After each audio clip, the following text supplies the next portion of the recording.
Report مطیع اللہ 84واں یوم پاکستان کے حوالے سے سفارت خانہ پاکستان میں پرچم کشائی کی پروقار تقریب منعقد ہوئی، جس میں مسلح افواج کے اہلکاروں سمیت کمیونٹی کے افراد اور بچوں نے شرکت کی۔ اس موقع پر سفیر پاکستان سیدہ ثقلین نے پرچم کشائی کی اور شرکاء نے پاکستان زندہ باد کے نعرے لگائے۔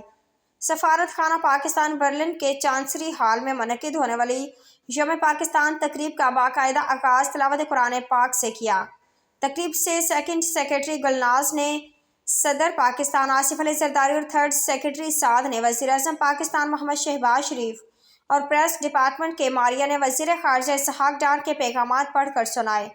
جن میں آج کے دن کی مناسبت سے تجدید عہد کرنے کے علاوہ مل کر پاکستان کو عظیم مملکت بنانے کا عہد کیا گیا، جبکہ لسانی اور گروہ بندی کے ساتھ ساتھ فرقہ واریت اور دیگر علاقائی تعصب کا خاتمہ کر کے ایک اچھا پاکستانی بننے کی تلقین کی گئی تھی۔ اس کے علاوہ ہمسایہ ممالک سے اچھے تعلقات ایک دیگر اقوام عالم میں باوقار قوم کے طور پر بڑھنے پر زور دیا گیا۔ کشمیریوں کی جدوجہد آزادی کے حوالے سے پیغامات میں کہا گیا تھا کہ ہم اپنے کشمیری بھائیوں کی سفارتی اور اخلاقی حمایت جاری رکھیں گے۔ فلسطین اور غزہ میں جاری جنگ کو فوری روکنے اور عالمی برادری سے غزہ کے مسلمانوں کے ساتھ انصاف کرنے پر زور دیا گیا۔